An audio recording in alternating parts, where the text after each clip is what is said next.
Ну, что ты, братулец Алексей Стешко с города Осиповичи. Поздравляйте с днем рождения. Желаю, конечно же, тебе побольше веселья, здоровья крепко желаю, удачи, успеха, процветания, благополучия. Сам знаешь, верных друзей, а не этой ширпотреб нормальных свойских. Бейбочек, конечно же, желаю тебе побольше. Хули не, жизнь одна, другой не будет. Требуши так, чтобы шкура заворачивалась. Ты работаешь на шиномонтаже. Вот это действительно почет и уважение. Настоящая мужская, братульцовская профессия. А не это я нахуй. Только бумажкой перелаживают, да пальцем в носе ковыряться. Сейчас не понедельник. Хули так сложились звезды.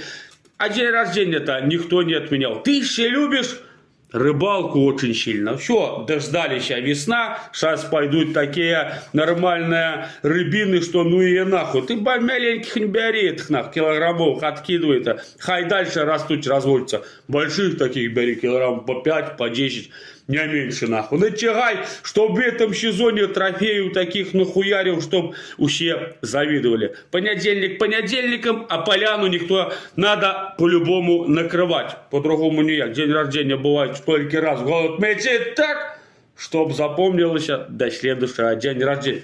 Все самое вкусное на стол. Главное, чтоб пойло было, будет пойло, будет праздник. Друзей и родственников, кого хочешь, того зови. А может, в принципе, вообще никого не звать нахуй. Один сел, наебашился на проперженный диван, полакшировал. И все, и хули не, праздник твой, нахуй, братулет, ты имеешь право, ты царь и бог сегодня этой жизни, по-другому никак. Не все время ебашить, брат, не все время ебашить, ляжь ты, полежи, полакшируй, сколько той жизни, нахуй. И, конечно же, друзья, поздравляйте с днем рождения. И желаю всего самого наилепшего, чего только можно пожелать в этот день. С днем рождения, братулец.